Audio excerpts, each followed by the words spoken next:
Real estate ही एक ऐसी चीज़ है जिसके शुरू में रियल लगा है और रियल में कामयाबी का सूत्र है। बायर अगर कोई फ्लैट खरीदने या प्लॉट खरीदने जाता है तो सबसे ज़्यादा वो किस कंफ्यूजन में रहता है? अगर एग्रीकल्चर ज़मीन में इन्वेस्टमेंट कर सकते हैं, एग्रीकल्चर ज़मीन लेके डाल दीजिए, जितनी भी आपको मिलती है इंचों में बिकने वाली है एग्रीकल्चर ज़मीन। सबसे ज़्यादा प्रॉपर्टी जो सेल हुए हैं लॉकडाउन में हुए हैं, किसी इंसान का इनकम भी नहीं आ रहा है, उस सिचुएशन में लोग प्रॉपर्टी खरीद रहे हैं। नॉलेज दें, सेल पे ध्यान ना दें कि मुझे बेचना है। आपके पास जो बंदा आया वो आया तो लेने ही है ना, आपके पास खरीदने ही आया ना, बट आप उसको चीज़ों की इन्फॉर्मेशन सही दें, जानकारी सही दें, डेफिनेटली लेके जाएगा।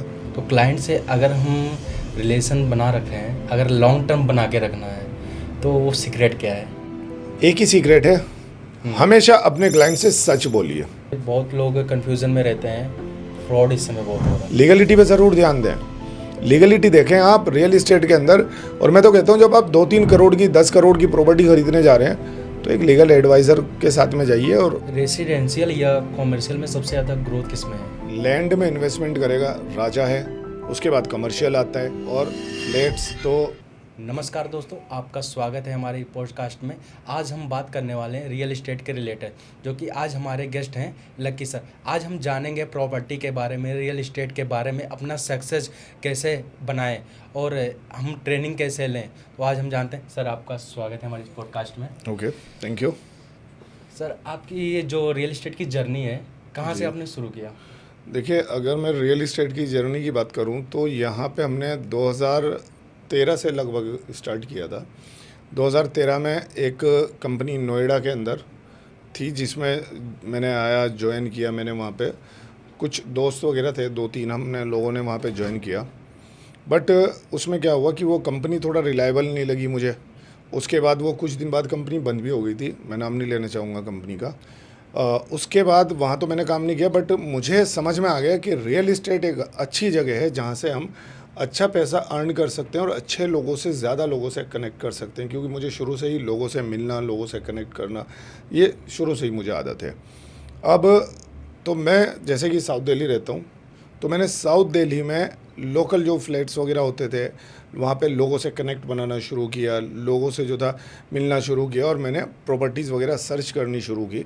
वहाँ से मैंने स्टार्ट किया था और मेरी जो सबसे पहली डील हुई थी, मुझे आज भी याद है अच्छे से, वो थी 48 लाख रुपए, यानी 48 लाख रुपए का एक फ्लैट मैंने सोल्ड कराया था। गुप्ता जी थे पटना से। ठीक है। और जैसे कि आज की तारीख में क्या होता है ना कि रियल इस्टेट के अंदर हमेशा से ही, पहले से भी ये होता था कि जैसे 1-2% का कमीशन होता है, तो 2% का जब कमीशन मिलता था 2% में भी लोग बार्गेनिंग करते थे। बट मेरे साथ ऐसा नहीं हुआ है। अच्छा। गुप्ता जी ने जो 48 लाख रुपए का फ्लैट लिया, उसका मुझे पड़ता था 2% जो आता था वो 96,000 आता था। उन्होंने मुझे 1 लाख रुपये दिया, बड़ी तबीयत खुश हुई। 1 लाख रुपये दिया। उसके बाद तीसरे दिन फिर मुझे फ़ोन करा, बेटा आप कहाँ हैं? अभी हम जो थे गृह प्रवेश कर रहे हैं। तो उन्होंने मुझे वहाँ पे बुलाया और गृह प्रवेश में उन्होंने मुझे 11,000 रुपये और दिए। कह रहे मगर सर ये आप, तो उन्होंने कहा कि ये आपका इनाम है जो आपने हमारे साथ में जो डील की है। क्योंकि जो जो आपने कमिटमेंट किए, जो चीज़ गलत थी गलत आपने बताई है, जो सही थी वो भी आपने बताई है। तो मुझे दरअसल वो जो 1 लाख रुपया जो था बहुत अच्छा लगा, बहुत मतलब मेरा हौसला बढ़ा और मैं बहुत ज़्यादा खुश हुआ। बट उससे ज़्यादा जो मुझे लगा वो 11,000 रुपये की वैल्यू ज़्यादा लगी। क्योंकि जो कमिटमेंट था मेरा, जो मेरी चीज़ें थी, जो मैंने सोचा था कि नहीं, मैं अपने जो भी मेरे क्लाइंट्स होंगे उनको सीधा क्लियर बताऊंगा। अगर कोई चीज़ गलत है तो गलत है, सही है तो सही है। और मैंने उसके बाद ये जो था कोशिश की कि किसी भी गलत बिल्डर के साथ नहीं जुड़ूंगा जो अपने कमिटमेंट पे, अपने वादों पे खरा ना हो। बिल्कुल। फिर मैंने अच्छे जो भी बिल्डर्स, मेरे पास बहुत सारे बिल्डर्स के कॉल भी आते रहे, बहुत सारे लोगों के, धीरे धीरे फिर मैं करते करते फिर मैं प्लॉट्स की दुनिया में घुस गया। जैसे साउथ गुड़गांव हुआ, गुड़गांव में मैंने बहुत सारे प्लॉट्स में डील की। मैंने फिर जो था इधर आजकल नोएडा इंटरनेशनल एयरपोर्ट की तरफ बहुत ज़्यादा प्लॉट्स वगैरह का काम चल रहा है ज़मीन का। तो यहाँ पे क्या है कि वहाँ पे हमें चूज़ करना पड़ता है।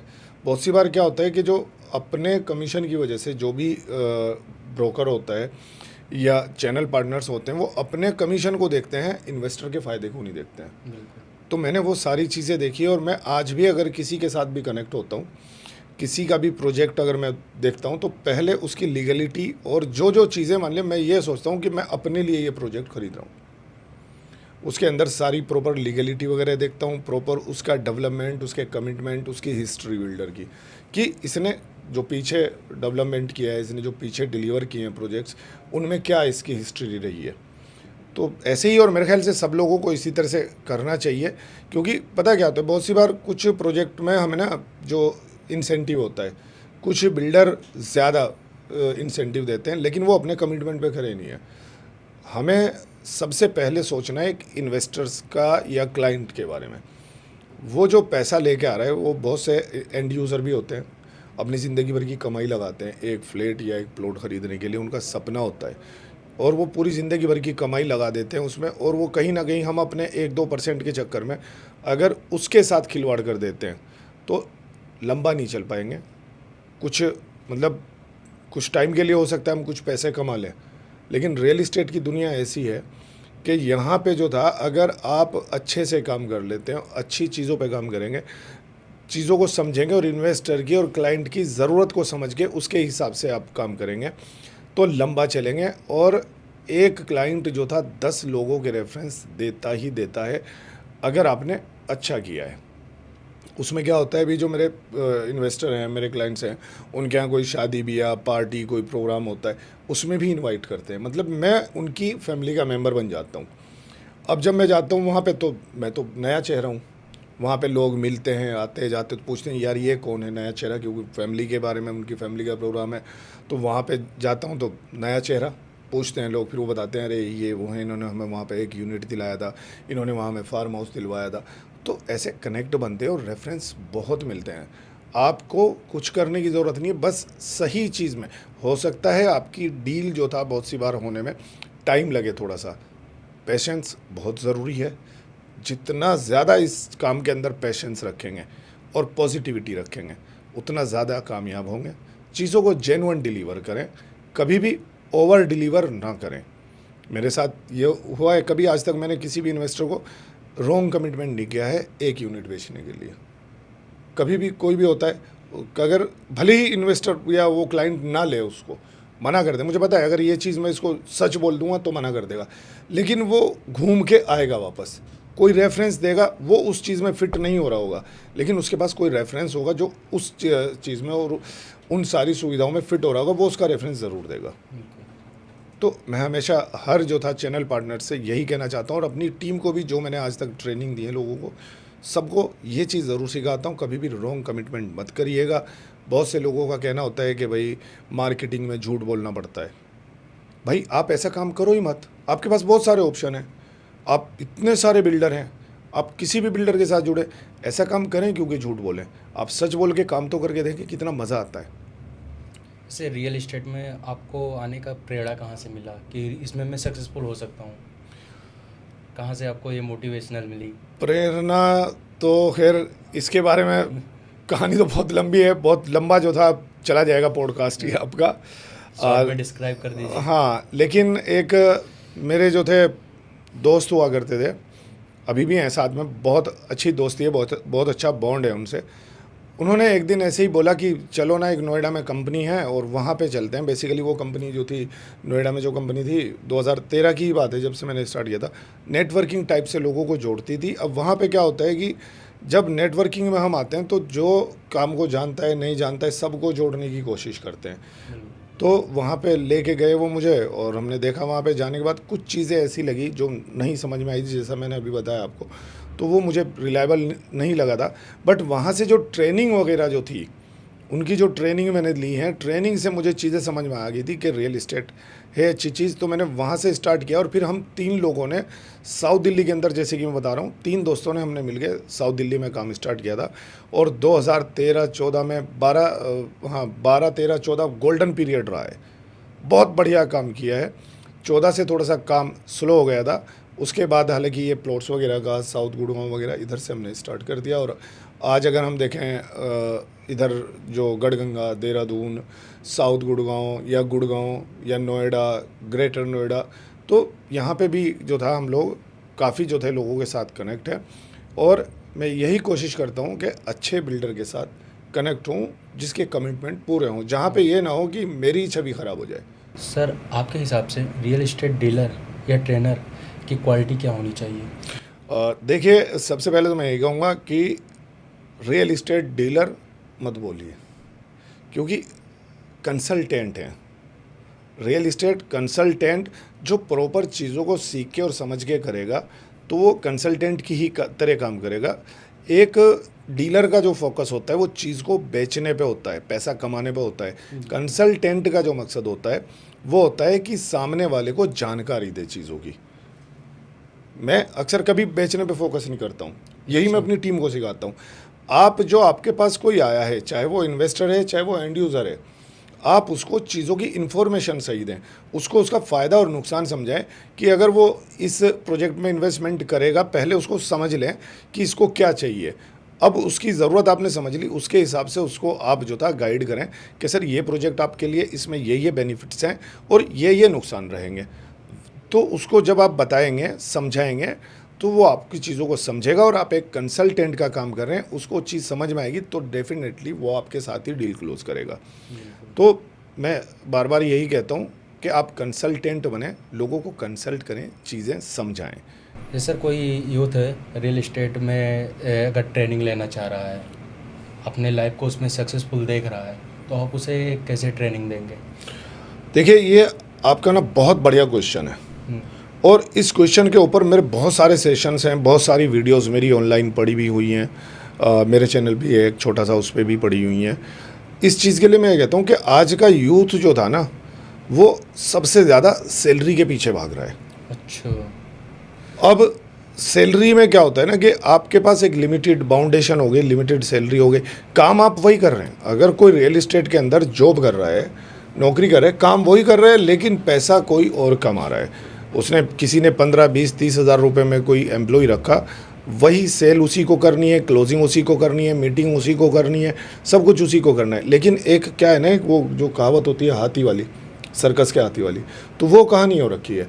अब वो क्या सोचता है कि अगर मैं जाऊंगा एज अ फ्रीलांसर काम करूं या मैं एज अ चैनल पार्टनर काम करूंगा, तो ये जो महीने के 25-30 हज़ार रुपये जो मेरा खर्चा आ रहा है ना, ये आना बंद हो जाएगा। लेकिन अगर थोड़ा सा सोच के देखें, जितनी मेहनत आप कर रहे हैं, अमूमन कंपनी 40 दिन में सैलरी देती है। कहीं पहली कंपनी में किसी में भी आपने ज्वाइन किया, पहली तारीख से ज्वाइन किया तो 40 दिन बाद सैलरी मिलती है, अगले महीने की 10 तारीख को। 40 दिन के अंदर वही बंदा जहाँ पे नौकरी कर रहा है, नौकरी करते करते 3-4 क्लोजिंग दे देता है, एटलीस्ट एक तो दे ही देता है। बट अगर आप वही काम अपने लिए करोगे, खुद अपने आप कंसल्टेंट बनोगे, चीज़ों को समझोगे, लोगों को गाइड करना शुरू करेंगे, तो आप एक डील क्लोज कर लेंगे। और जहाँ पे आपको एक डील क्लोज करने का 25-30 हज़ार रुपये जो तनख्वाह मिल रही थी, वहाँ पे आप एक डील क्लोज में अगर कम से कम मैं मानूँ आज की तारीख में 1-2% आराम से कमीशन मिलता है। और कमीशन आपको इन्वेस्टर से नहीं लेना। जैसे मैं बात करूँ नोएडा, गुड़गांव या बॉम्बे या इस तरह की जो कंपनी काम करती हैं हाई राइज में या प्लॉट्स में, कंपनी आपको कमीशन दे रही है, कम से कम 1-2% कमीशन तो मिलता ही मिलता है। और अगर आपने आज की तारीख में कम से कम, मैं किसी प्लॉट की भी बात करूँ तो कम से कम 1-1.5 करोड़ से कम का तो कोई 100 गज़ का प्लॉट भी नहीं मिलता है, अगर अच्छा हम बात करें। फ्लैट की बात करें, नोएडा गुड़गांव के अंदर 3-4 करोड़ से कम का तो कुछ है ही नहीं। 3-4 करोड़ का तो ये समझो मेरे ख्याल से कोई 1 BHK मिलेगा।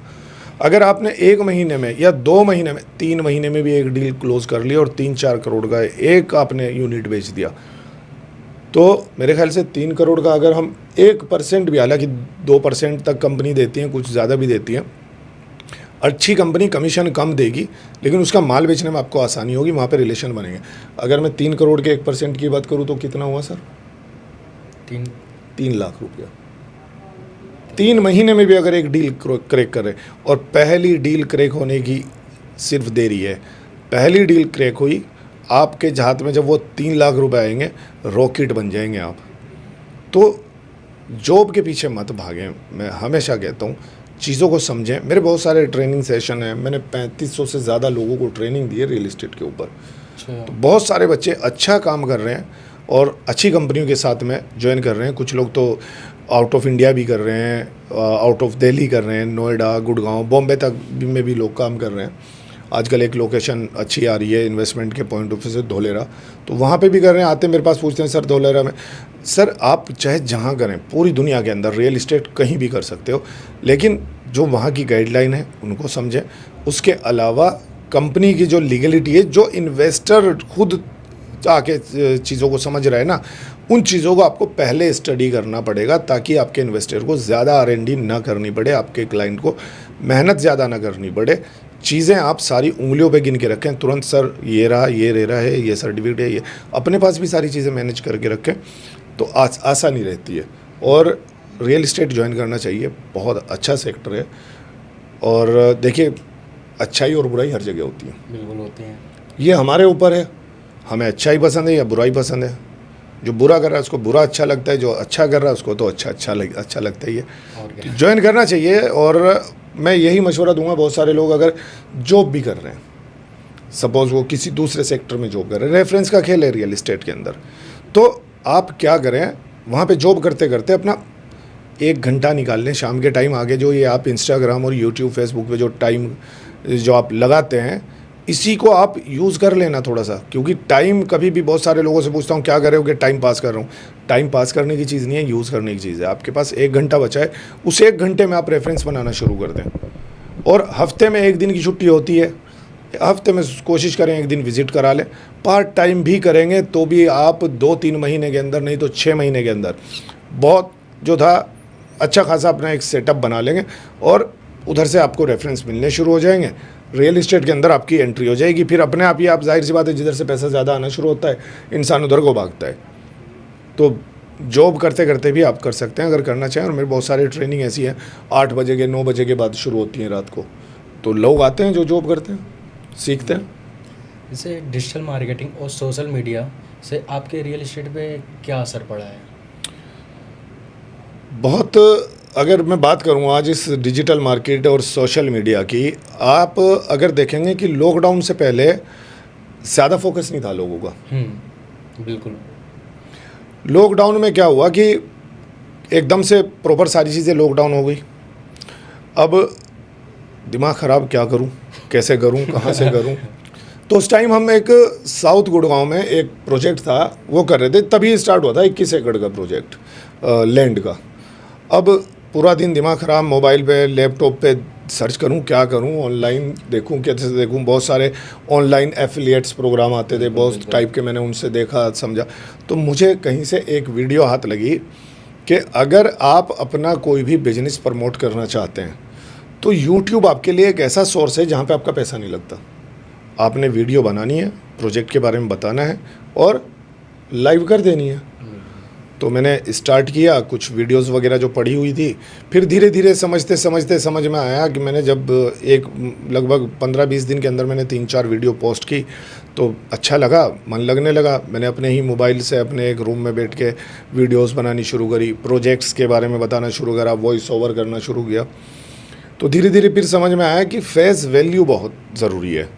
क्योंकि जो लोग आपसे, नंबर जब आपका चल रहा होता है ना सोशल मीडिया पे या यूट्यूब पे कहीं भी, जब आपकी वीडियो में जब आपका नंबर होता है तो नंबर को देख के जब इंसान कॉल करता है और पता है कि अच्छा ये जो बंदा को मैं अभी वीडियो पे देख रहा था इसी बंदे से बात हो रही है, तो ट्रस्ट बिल्डअप होता है। और ऐसी बात नहीं है, वीडियो में भी आई कॉन्टेक्ट बनता है। तो मैंने वीडियो में फेस लाना शुरू करा, चीज़ों को लोगों को बताना शुरू किया। उसके बाद जिस कंपनी में उस टाइम मैं काम कर रहा था, उस कंपनी में बहुत सारे लोग ज्वाइन थे। उन लोगों को लगा कि इसकी तो सेल अच्छी हो रही है। एक चीज़ मेरे साथ हमेशा रही है कि मेरी सेल हो या ना हो, लेकिन मैंने कभी ये शो नहीं होने दिया। सबको ऐसा लगा कि ये तो बहुत अच्छी सेल हो रही है, इसका तो बहुत अच्छा काम हो रहा है। वो चीज़ से ना, कम से कम मेरे अंदर जो चल रहा है, मेरा जो नफ़ा नुकसान है वो है, लेकिन वो पॉजिटिव रहने से जो साथ वाले लोग हैं वो पॉजिटिव रहते हैं। अगर मैं नेगेटिव रहूँगा ना और मेरा काम नहीं हो रहा, मैं यार कुछ काम नहीं हो रहा, ये वो फलाना ढिमकाना, तो और साथ वाले लोग भी नेगेटिव होता है, यार इसी का नहीं हो रहा तो हमारा क्या हो रहा होगा। अब मैं जब ट्रेनिंग दे रहा हूँ, लोगों को समझा रहा हूँ, तो लोग कहेंगे यार इसका तो हो नहीं रहा है, हमें ट्रेनिंग दे रहे तो पॉजिटिव रहता था। लोगों को लगा कि यार ये तो यूट्यूब से अच्छी खासी इनकम कर रहा है।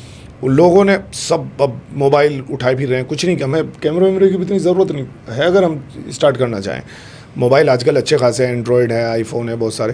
तो अब लोगों ने बनाना शुरू करा, टीम ने, और धीरे धीरे बढ़ता चला गया। फिर मैंने उस चीज़ को कहाँ से ले गया हूँ, कैसे बढ़ाऊँ, तो मैंने इन्फ्लुएंसर बुलाने शुरू किए, जैसे यूट्यूबर वगैरह। और अगर मैं पहली बात करूँ, जब मैं यूट्यूबर को बुलाता था स्टार्टिंग में, जो इन्फ्लुएंसर, मेरे पास कुछ इन्फ्लुएंसर फ्री में बना के गए हैं वीडियो। अच्छा। और कोई 500 रुपये, 1000 रुपये, 2000, आज की तारीख में तो इन्फ्लुएंसर से बात करना मुश्किल होता है। सीधा लाख में बात करते हैं। बिल्कुल लाखों रुपए में पहुंच रहे हैं और बात करना मुश्किल है। टाइम, मेरे लिए टाइम नहीं है तो आते हैं, मिलते भी हैं। और अब कोशिश मैं भी करता हूँ कि, क्योंकि लोगों का जो कहना है, जो मेरे सब्सक्राइबर हैं वो भी कहते हैं कि नहीं, आप जो था सर अपने आप से ही बनाओ, क्योंकि जितना पैसा हम इन्फ्लुएंसर को देते हैं अपनी ब्रांडिंग पे हम ध्यान दें। अगर हम वो पैसा अपनी ब्रांडिंग पे लगाएं, अपनी चीज़ों पे लगाएं और चीज़ें जेन्युइन डिलीवर करने पे लगाएं, तो अपने आप ब्रांड बन जाएंगे। से लॉकडाउन में मैंने सबसे ज़्यादा देखा है कि प्रॉपर्टी सेल हुए हैं। बिल्कुल। सबसे ज़्यादा प्रॉपर्टी जो सेल हुए हैं लॉकडाउन में हुए हैं। किसी इंसान का इनकम भी नहीं आ रहा है, उस सिचुएशन में लोग प्रॉपर्टी खरीद रहे हैं। लॉकडाउन में पता है क्या हुआ है कि लॉकडाउन हालांकि था तो एक तरह का लोगों के लिए, दुनिया के लिए नया एक्सपीरियंस था। हाँ। और मतलब उस टाइम लेकिन बहुत सारी चीज़ें समझ में आई हैं लोगों को। अब उससे पहले, लॉकडाउन से पहले जब हम लोगों को बोलते थे ना विज़िट के लिए, तो लोगों के पास टाइम नहीं होता था। और उस टाइम जो डील हुई है, बड़ी बड़ी डील हुई हैं। उससे पहले अगर हम बात करते थे, लॉकडाउन से पहले जो, जैसे ज़्यादातर उस टाइम हम प्लॉट्स में डील करते थे, तो 50 गज, 100 गज, 200 गज के इन्वेस्टर या क्लाइंट्स हमारे पास आते थे। लेकिन लॉकडाउन में सब लोग फ्री बैठे हुए थे। अब जो उस टाइम लॉकडाउन में मैंने यूट्यूब, इंस्टाग्राम से स्टार्ट किया था, तो लोगों ने, क्योंकि फ्री बैठे होते, मोबाइल में थे सब लोग, तो लोगों तक चीज़ें पहुंच भी रही थी, लोग फ्री भी बैठे होते, विज़िट करना लोगों के लिए आसान था। तो बहुत सारे लोगों ने उस टाइम विज़िट किए। ना तो शॉपिंग कॉम्प्लेक्स खुले थे, ना कहीं जो था सिनेमा हॉल खुले थे, ना मॉल खुले थे, ना कहीं आदमी घूमने जा सकता था, घर पे बैठा हुआ था। और लोगों ने लॉकडाउन में, बहुत से लोगों से तो ये बात होती थी कि सर ये लॉकडाउन की तो हमें प्रॉपर्टी फ्री में पड़ गई है। तो मैं कहा सर फ्री में कैसे पड़ गई, पैसा तो आपका लग ही रहा है। कह रहे नहीं, हमारा कोई खर्चा ही नहीं हो रहा है फिलहाल, सारे खर्चे तो बंद पड़े हुए हैं, ना गाड़ी कहीं निकाल रहे हैं। जो एक एक मर्सिडीज़, BMW ऐसे ऐसी गाड़ियाँ लिए फिर, जो उनसी 4 किलोमीटर चलने पे 1 लीटर पेट्रोल खा जाती है, और तो ना कहीं घूमने का, सारे खर्चे बच रहे हैं, घर में बैठे हैं आराम से। तो जब इतने सारे खर्चे और टाइम, उस टाइम विज़िट भी बहुत अच्छी हुई हैं और अच्छी अच्छी 4-4, 500 गज़ की जो थी डील हुई हैं, अच्छे इन्वेस्टर आए हैं और उस टाइम लोगों से कनेक्ट बहुत अच्छे बने हैं। वो जो टाइम था तो एक अभिशाप सा ही, और बहुत सारे लोगों को बहुत सारे नुकसान भी हुए हैं, बहुत सारी चीज़ें भी। लेकिन मैं कहता हूँ थैंक यू कोरोना, क्योंकि उस टाइम ने सिखाया बहुत है और बहुत सारे लोगों को सिखाया है। बिल्कुल। जो आपका वर्क फ्रॉम होम करना सिखाया है, कंपनियों के जो थे इतने सारे खर्चे बचाए हैं, ना लाइट का खर्चा, ना ऑफिस का खर्चा, सब अपने घर से कर रहे हैं। सब अपने घर से कर रहे हैं। और कमाल की बात ये, ऑफिस में तो एक लिमिटेड टाइम होता था। हाँ। कि आपको 10 बजे से 6 बजे तक काम करना है। अब आप जब वर्क फ्रॉम होम कर रहे हैं तो वो 6 बजे के बाद 8 भी बज जाते हैं, काम भी ज़्यादा हो रहा था। और तो ये मेरे लिए भी ये चीज़ अच्छी रही है, और मेरा तो एक्सपीरियंस बहुत अच्छा रहा है कि उस टाइम जो लोग थे, लोग उस टाइम फ्री थे, लोगों ने विज़िट करी और अच्छी क्लोजिंग हुई हैं, अच्छे कनेक्ट बने हैं। सबसे बड़ी बात, मैं हमेशा क्लोजिंग पे फोकस नहीं रखता हूँ, मैं रिलेशन बनाने पे रखता हूँ कि, और वो रिलेशन तभी बनेंगे जब आप चीज़ें जेन्युइन डिलीवर करेंगे और सही चीज़ें आप लोगों तक पहुँचाएंगे। बिल्कुल। जैसे आपने बताया कि रिलेशन बनाए रखने के लिए किसी क्लाइंट से, तो क्लाइंट से अगर हम रिलेशन बना रखे हैं, अगर लॉन्ग टर्म बना के रखना है, तो वो सीक्रेट क्या है? एक ही सीक्रेट है, हमेशा अपने क्लाइंट से सच बोलिए। प्रोजेक्ट अगर आप एज अ चैनल पार्टनर काम कर रहे हैं तो प्रोजेक्ट आपका अपना नहीं है, उससे अच्छे प्रोजेक्ट और मिल जाएंगे। सबसे पहली बात ये, अच्छे प्रोजेक्ट में जुड़ें जहाँ पे आपको झूठ बोलना ही ना पड़े, सच बताएं। बहुत सी बार ऐसा होता है कि आपका प्रोजेक्ट बहुत अच्छा है, लेकिन कुछ एक चीज़ ऐसी होती है कि जो उस टाइम इन्वेस्टर को समझ में नहीं आ रही है। वो सही है लेकिन उसको आपने बताई तो उस टाइम उसको समझ में नहीं आ रही है, कोई बात नहीं, बाद में आएगा, रिपीट हो गए। बट सच बोलें, चीज़ें सही डिलीवर करें, उसका बेनिफिट आपको लॉन्ग टर्म बेनिफिट होगा। हो सकता है आज नुकसान दिखाई दे, लेकिन लॉन्ग टर्म बेनिफिट दिखाई देगा। चीज़ें सही बताएं, सही डिलीवर करें, और अगर कहीं कोई मिस्टेक हो गई बाय मिस्टेक आपसे, देखो इंसान है, भगवान तो नहीं है। अगर कहीं कोई मिस्टेक हो गई तो अपनी गलती को एक्सेप्ट करने में देर ना लगाएं, सीधा बता दें सर ये गलती हुई है मेरे से। यहाँ पे अगर ये जो था, सपोज़ मैंने एक प्रोजेक्ट था गाज़ियाबाद के अंदर प्लॉट्स का, तो वो जब प्रोजेक्ट स्टार्ट हुआ तो उसको बताया गया कि ये जीडी अप्रूव्ड प्रोजेक्ट होगा, जब तक उसके डॉक्यूमेंट वगैरह नहीं आए थे। लेकिन क्या होता है कि पहले से थोड़ा हम पब्लिसिटी वगैरह करना शुरू कर देते हैं प्रोजेक्ट की, जो जो उसके अंदर एमिनिटीज़ हैं। अब वो बाद में पता चला कि वो जीडीए के अंडर में नहीं आता है, वो ज़िला पंचायत से अप्रूव्ड है। तो मेरी वीडियोज़ तो पहले जा चुकी थी लोगों तक। तो अब मुझे जब पता चला कि वो जीडीए अप्रूव्ड नहीं है, ज़िला पंचायत अप्रूव्ड है, तो मैंने उसके ऊपर एक वीडियो बनाई फिर कि ये हमने जानकारी के अभाव में जीडीए अप्रूव्ड बोला था, ये जीडीए के अधिकारों में नहीं आता, तो ये आपका प्रोजेक्ट ज़िला पंचायत अप्रूव्ड है। उस वीडियो से बहुत सारी क्लोजिंग हुई हैं, बहुत सारे लोगों के कमेंट्स आए हैं। आप आज भी जाके देखेंगे बहुत सारे कमेंट्स हैं। अच्छा, बहुत सारे लोगों की कॉल्स आई हैं कि सर ये बात अच्छी लगी। सच बोलने में देर ना करें अगर लंबा चलना है।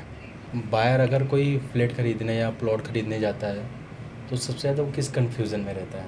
सबसे ज़्यादा कन्फ्यूज़न में यही रहता है कि ज़्यादातर जो होता है, जो एंड यूज़र होता है, उसका बजट कुछ और होता है, चीज़ें उसको कुछ और चाहिए होती हैं। तो एक तो आप लोकेशन अपनी चूज़ करें, उसमें कंफ्यूज ना हो, पहले अपनी लोकेशन डिसाइड कर ले कि इस लोकेशन पे चाहिए आपको। और अगर आप रहने के लिए घर ढूंढ रहे हैं, चाहे वो फ्लैट हुआ या प्लॉट हुआ, जब आपने लोकेशन डिसाइड कर ली, आप फिर अपने बजट के हिसाब से देखें, क्योंकि वहाँ पे जाके क्या होता है आज की तारीख में मार्केट में ना, लोग बायर को ज़्यादा कंफ्यूज आ देते हैं। बिल्कुल। अब वो जाके उसको अक्सर कंफ्यूज कहाँ होता है बायर? बजट के ऊपर। वहीं पे सामने चीज़ आपको एक मिल रहा है 1 करोड़ का फ्लैट, उसी के बराबर में बंदा दूसरा आपको 70 लाख रुपए का देने को तैयार होता है। अब क्या होता है, इन्वेस्टर कंफ्यूज हो जाता है, यार ये तुम्हारे बराबर में 70 लाख का दे रहे हैं, ये जो था 1 करोड़ का आप क्यों दे रहे हैं? अब क्योंकि अक्सर फ्लैट की जो थी अंडर कंस्ट्रक्शन प्रॉपर्टी होती है, सर ये तो आपको तैयार होने के बाद ही पता चलेगा, क्या करें? तो चीज़ें आप देखें पहले। लीगलिटी में बहुत सारे कन्फ्यूज़न होता है, अप्रूवल्स में बहुत ज़्यादा कन्फ्यूज़न होता है, और कंस्ट्रक्शन के अंदर कंस्ट्रक्शन क्वालिटी में बहुत सारा फ़र्क आता है। तो आप चीज़ देखें, और सबसे पहले बिल्डर की हिस्ट्री आप देखें कि उसकी हिस्ट्री क्या है। आप रेट के ऊपर कंफ्यूज जाते हैं और किसी चीज़ के ऊपर कंफ्यूज नहीं होता है बायर। लोकेशन तो जो उसने डिसाइड कर ली कि उसको नोएडा में चाहिए तो नोएडा में ही वो लेगा, बट कंफ्यूज हो जाता है वो रेट के ऊपर कि ये इतने का दे रहा है, वो उतने का दे रहा है। आप उस चीज़ पे कंफ्यूज ना हो, अच्छे बिल्डर को चूज़ करेंगे। थोड़ा सा कॉस्टली पड़ेगा लेकिन आपको आगे प्रॉब्लम नहीं होगी। तो वही कन्फ्यूज़न होता है, पैसे का ही होता है, और तो कोई इससे ज़्यादा कन्फ्यूज़न होता नहीं, जैसे बहुत लोग कंफ्यूजन में रहते हैं, फ्रॉड इस समय बहुत हो रहा है प्लॉट को। वो तो मैं हमेशा कहता हूँ, मेरी आप अगर 1500 से ऊपर वीडियो में, 1500 में से 1000 से ऊपर में वीडियो में यही मिलेगा। लीगलिटी पे ज़रूर ध्यान दें, लीगलिटी देखें आप। रियल इस्टेट के अंदर आप जो डॉक्यूमेंटेशन है, जो जो वहाँ की लोकल अथॉरिटीज़ से जो भी अप्रूवल मिल सकते हैं, वो सारे अप्रूवल आप देखें। और आजकल तो ऑनलाइन चेक हो जाता है।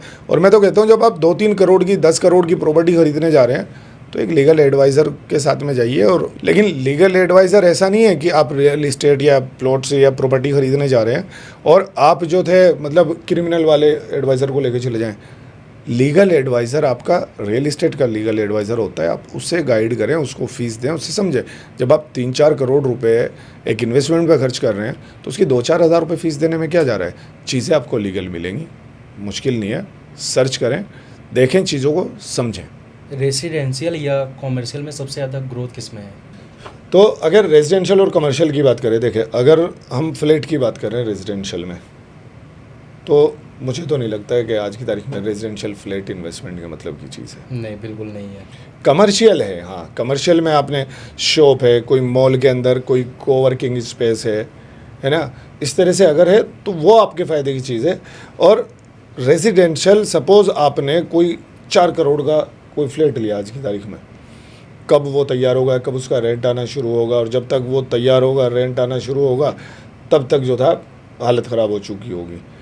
जो आपका कमर्शियल स्पेस है, अगर आपने 4 करोड़ में ही कमर्शियल स्पेस ले लिया, रेजिडेंशियल और कमर्शियल को कंपेयर कीजिए, आप अपने लोकल भी आसपास में भी देख सकते हैं कि एक अगर आपने 4 करोड़ का फ्लैट लिया, उसका रेंट अगर आपको 50,000 रुपये आ रहा है, वहीं पे अगर 4 करोड़ का कमर्शियल लिया, कमर्शियल का आपको 2 लाख रुपये रेंट आता है। तो रेंट के मतलब से भी अच्छा है और कमर्शियल की डिमांड भी ज़्यादा है। और अगर मैं रेजिडेंशियल, हाँ, आप रेजिडेंशियल में प्लॉट्स के प्रोजेक्ट में इन्वेस्टमेंट कर सकते हैं। प्लॉट। हाँ, प्लॉट में, और वो भी ऐसा नहीं कि जहाँ पे हम रह रहे हैं वो तो लक बाई चांस वाली बात है, किसी को कोई ज़रूरत है उसने जल्दी में कोई बेच दिया। आसपास में अगर जहाँ पे रेट बढ़ चुके हैं, नई लोकेशन, जैसे मैं बात करूँ नोएडा इंटरनेशनल एयरपोर्ट है, आईएमटी सोना है, साउथ गुड़गांव नई जगह डेवलप हो रही है, धोलेरा डेवलप हो रहा है।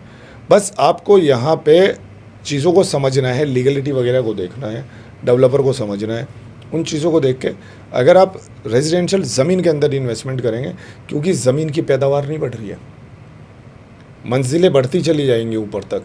आज 10 मंजिल का अप्रूवल है, कल 20 का हो जाएगा, 25 का हो जाएगा, बढ़ती चली जाएंगी, लेकिन ज़मीन की कोई पैदावार नहीं। ज़मीन जितनी बननी थी उतनी बन गई, ऊपर वाला नहीं बनेगा। और आने वाले टाइम में जिसके पास जितनी ज़मीन होगी वो उतना अमीर होगा। बिल्कुल। तो मेरे ख्याल से तो ज़मीन में इन्वेस्टमेंट करना चाहिए। और इन्वेस्टमेंट सिर्फ ऐसा नहीं है कि रेजिडेंशियल प्रोजेक्ट में कर सकते हैं, इन्वेस्टमेंट लोग एग्रीकल्चर ज़मीन में भी कर सकते हैं। और आज जो बात आपके माध्यम से कहने जा रहा हूँ ना सर, जो एग्रीकल्चर ज़मीन है ना, आने वाले टाइम में इंचों में बिकेगी। तो लोगों को, जो लोग इस चीज़ को समझते हैं, अगर एग्रीकल्चर ज़मीन में इन्वेस्टमेंट कर सकते हैं, एग्रीकल्चर ज़मीन लेके डाल दीजिए, जितनी भी आपको मिलती है, जितना भी बजट है, इंचों में बिकने वाली है एग्रीकल्चर ज़मीन। सबसे बड़ी बात आती है कि अगर कोई डीलर कोई क्लाइंट को क्लोज़ करता है तो उसको सबसे बड़ा चैलेंज क्या होता है, कैसे वो क्लोज़ करे? देखो, आप जब किसी चीज़ को बेचने पे लगोगे, थोपने पे लगोगे, तो सब कुछ चैलेंज है आपको। मैंने, जैसे कि हमेशा मैं कहता हूँ अपनी ट्रेनिंग्स में भी, अपने सेशंस में भी सबको यही बताता हूँ कि आप जो था चीज़ों को बेचने पे फोकस ना करें, जानकारी दें, नॉलेज दें, सेल पे ध्यान ना दें कि मुझे बेचना है। आपके पास जो बंदा आया वो आया तो लेने ही है ना, आपके पास खरीदने ही आया ना, बट आप उसको चीज़ों की इन्फॉर्मेशन सही दें, जानकारी सही दें, डेफिनेटली लेके जाएगा। बिल्कुल मुश्किल नहीं है। और अगर आपके पास 100 लोग आ रहे हैं तो 100 के 100 कभी नहीं खरीद के जाएंगे, बेफिक्र रहिए। चाहे आप जो थे ना सोना बेच रहे हो, कुछ भी बेच रहे हो, हाँ, 100 के 100 तो बिल्कुल नहीं खरीदेंगे। बिल्कुल नहीं लेके जाएंगे। आप चीज़ों की इन्फॉर्मेशन सही डिलीवर करें, ओवर कमिटमेंट ना करें। और आपके पास जो बंदा आ रहा है वो खरीदने ही आ रहा है। आज की तारीख में कोई इतना फ्री नहीं है कि आपके पास आएगा और आके आपके पास अपना टाइम ख़राब करके जाएगा। तो चीज़ों को सही डिलीवर करें, ओवर डिलीवर ना करें, बेफिक्र रहिए, डेफिनेटली क्लोज होंगी आपकी डील। आपको लगेगा कि इस महीने तेरी 10 विजिट हुई थी, 10 में से 2 क्लोजिंग हुई, लेकिन वो 2 क्लोजिंग अगर आपने सही डिलीवर किया है, सही चीज़ें आपने कमिटमेंट की हैं, तो वो 2 ही आपको 10 बना देंगी। बेचने पे फोकस ना करें कभी भी। आने वाले समय में 5 साल में रियल इस्टेट को आप किस लेवल पे देख रहे हैं? अगर आज की बात करें रियल इस्टेट का लेवल, और 5 साल बाद बात करें तो रियल इस्टेट किस लेवल पे रहेगा? देखिए, रियल इस्टेट कई टाइप का होता है। लैंड का होता है, रेजिडेंशियल होता है, कमर्शियल होता है, बट सबकी अपनी सोच है, अपने विचार हैं। लोग जो था अपने तरीके से इन्वेस्ट कर रहे हैं। बट मेरे नज़रिए से अगले 5 साल क्या, अगले 10 साल भी जिसने लैंड में इन्वेस्टमेंट किया है वो राजा है। यानी लैंड में इन्वेस्टमेंट करेगा, राजा है। उसके बाद कमर्शियल आता है, और फ्लैट्स तो मुझे नहीं लगता है, क्योंकि 10 साल बाद तो जर्जर हालत हो जाती है, फिर उसका मेंटेनेंस वगैरह, ये मेंटेनेंस तो फर्स्ट डे से स्टार्ट हो जाता है आजकल। तो लैंड में इन्वेस्टमेंट करने वाला राजा है। अगले 5 साल 10 साल बहुत स्कोप है। लैंड जहाँ भी मिले, जितनी मिले ले लो। लीगलिटी का ज़रूर ध्यान रखें, ये मैं हमेशा कहता हूँ। अगर सर अभी आप किस लोकेशन पे काम वर्क कर रहे हैं? वैसे तो मैं कई लोकेशन पे काम कर रहा हूँ, लेकिन अभी जो मैं कर रहा हूँ, जैसे कि मैं लैंड के बारे में कह रहा हूँ, क्योंकि जिसने लैंड खरीद ली वही आने वाले टाइम का राजा है। तो एक लोकेशन है बहुत बढ़िया, जो हमने एक्सक्लूसिव प्रोजेक्ट उठाया हुआ है, हरित सिटी के नाम से है, यमुना एक्सप्रेसवे पे, नोएडा इंटरनेशनल एयरपोर्ट के पास में है। और जैसे कि मैं डॉक्यूमेंट की बात करता हूँ, प्रॉपर सारी लीगलिटी वगैरह चेक करके तब वहाँ पे करता हूँ, और अच्छा प्रोजेक्ट है। और इस प्रोजेक्ट की अगर मैं बात करूँ, वीडियोस वगैरह यूट्यूब और इंस्टाग्राम पे बहुत सारी पड़ी हुई, मेरे चैनल पे भी पड़ी हुई है, तो वो तो वहाँ से जाके देख सकते हैं। खैर, इस लोकेशन पे नोएडा इंटरनेशनल एयरपोर्ट पे कर रहा हूँ, बहुत अच्छा प्रोजेक्ट है। आपसे कोई प्रॉपर्टी सेल कर, अरे बाई करना चाह रहा हो, या सेल करना चाह रहा हो, या ट्रेनिंग लेना चाह रहा हो कोई यूथ, तो आपसे कैसे कनेक्ट कर सकता है? देखिए, अगर प्रॉपर्टी कोई ख़रीदना चाहता है तो वो तो ज़ाहिर सी बात है, हमारी वेबसाइट है, गूगल पे जाएंगे, harithcity.com डालेंगे तो वहाँ से मिल जाएगा, या यूट्यूब पे भी आप हरीथ सिटी डालेंगे तो दुनिया भर की सारी वीडियोस आ जाती हैं खुल के। और वेबसाइट है ये harithcity.com के नाम से। रही बात जो ट्रेनिंग लेना चाहते हैं, क्योंकि काम कोई भी हो सीखना ज़रूरी है, और रियल बहुत इस्टेट में ज़रूरी है। अक्सर क्या होता है ना कि लोग ऐसे ही जुड़ते चले जाते हैं, चीज़ों को सीखते नहीं, समझते नहीं, और इसी वजह से फेलियर होते हैं ज़्यादातर लोग। तो ट्रेनिंग प्रोग्राम रहते हैं हमारे, और जो हमारा इंस्टाग्राम का पेज है, आप उसका लिंक डाल दीजिएगा, उस पर प्रॉपर बिल्कुल सर, कनेक्ट हो सकते हैं डिस्क्रिप्शन लोग। में हाँ, मेंशन कर दूँगा। इंस्टाग्राम से लोग कनेक्ट हो सकते हैं, और हमारा ट्रेनिंग एवरी वीक रहता है। और प्रॉपर पूरी ट्रेनिंग आप कहीं पे भी अगर लें किसी भी चीज़ की, जब तक ट्रेनिंग पूरी नहीं लेंगे चीज़ें समझ में नहीं आएंगी।